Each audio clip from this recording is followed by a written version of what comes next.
আসসালামু আলাইকুম ওয়া রাহমাতুল্লাহি ওয়া বারাকাতুহু। আলহামদুলিল্লাহ ওয়াসসালাতু ওয়াসসালামু আলা রাসূলিল্লাহ ওয়া আলা আলিহি ওয়া আসহাবিহি ওয়া বারিক ওয়াসাল্লাম। এখন যে বিষয়বস্তুর উপর আলোচনা হবে সেটা হচ্ছে যে নামাজ আগে না খাওয়া দাওয়া আগে, নামাজ আগে না পেশাব পায়খানা আগে। আসুন হাদিস থেকে শুনি। عن عبد الله بن عمر رضي الله تعالى عنه قال قال رسول الله صلى الله عليه وسلم إذا وذي عشاء أحدكم وأقيمت الصلاة فابدأوا بالعشاء ولا يعجل حتى يفرغ منه رواه البخاري ومسلم। হযরত আব্দুল্লাহ ইবনে উমর রাদিয়াল্লাহু তাআলা আনহু বর্ণনা করছেন যে রাসূল পাক সাল্লাল্লাহু আলাইহি সাল্লাম বলেছেন, যখন তোমাদের মধ্যে কাউরের সিচুয়েশান এরকম এসে যাবে যে রাতের খানা উপস্থিত হয়ে গেছে আর ওদিকে জামাত দাঁড়িয়ে গেছে, তো প্রথমে আরামের সাথে খানাটা খেয়ে নাও, তারপরে গিয়ে নামাজ পড়ো। আন আয়েশা রাদিয়াল্লাহু আনহা আন্নাহা ক্বালাত সামি'তু রাসূলুল্লাহ সাল্লাল্লাহু আলাইহি সাল্লাম ইয়াকুল লা সালাতা বিহাযরাতি তাব ওয়ালা হুয়া ইউদাফিউল আখবাসান রাহুল মুসলিম। হযরত আয়েশা সিদ্দিকা রাদিয়াল্লাহু তাআলা আনহা, আম্মাজান আয়েশা সিদ্দিকা রাদিয়াল্লাহু তাআলা আনহা বর্ণনা করছেন যে আমি রাসূল পাক সাল্লাল্লাহু আলাইহি সাল্লামকে বলতে শুনেছি, আপ সাল্লাল্লাহু আলাইহি সাল্লাম বললেন,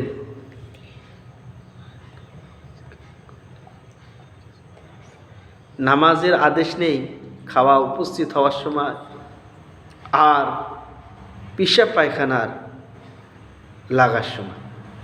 মানে আপনার পেশাব পায়খানা লেগেছে তখন কিন্তু আপনি নামাজে আসার আপনার পারমিশন নেই, আগে পেশাব পায়খানাটাকে রেখে তারপর নামাজে আসুন। আন আব্দুল্লাহ ইবনে আরকাম قال سمعت رسول الله صلى الله عليه وسلم يقول إذا أقيمت الصلاة ووجد أحدكم الخلاء فليبدأ بالخلاء رواه الترمذي رواه المالك رواه أبو داود والنسائي নাহু। হযরতে আব্দুল্লাহ ইবনে আরকাম রাদিয়াল্লাহু তাআলা বর্ণনা করছেন যে আমি রাসূল পাক সাল্লাল্লাহু আলাইহি সাল্লামকে কথা বলতে শুনেছি, যখন নামাজ দাঁড়িয়ে যাবে আর তোমাদের মধ্যে কাউরের পেশাব পায়খানা লেগেছে তো সে যেন প্রথমে পেশাব পায়খানা থেকে করে আসে, তারপর এসে নামাজ পড়ে। এই তিনটা হাদিসের দ্বারা আমরা বুঝতে পারলাম, প্রথম হাদিসটা বুখারী মুসলিমের, দ্বিতীয় হাদিসটা মুআল্লিফুল মুসলিমের, তৃতীয় হাদিসটা হচ্ছে তিরমিজি শরীফ, মুওয়াত্তা ইমাম মালিক, আবু দাউদ শরীফ ও নাসাই। এই হাদিসগুলো আমরা সামনে রেখে বুঝতে পারলাম যে আপনার ইচ্ছা করে ওরকম করা যাবে না যে নামাজের টাইম আসলে হাঁক দিয়ে যাব, নামাজের টাইম আসলে খাওয়া দাওয়া করো, এরম না। আপনি রেগুলার জামাতে শরীক হন আর আপনার এখন সিচুয়েশন এরম এসে গিয়েছে যে আপনার খাওয়া রেডি হয়ে গেছে, ক্ষুধাও লেগেছে, খালি পেটে আপনার এরকম পর্যায়ে পড়তে গেছেন যদি আপনি খালি পেটে যান নামাজ পড়তে তাহলে মাথাটাতে ঘোরার সম্ভাবনা আছে বা নামাজে মন অমনোযোগী হয়ে যাবে। সেই ক্ষেত্রে আপনার নামাজ আগে খেয়ে নেন, তারপরে গিয়ে নামাজটা পড়ে নেন।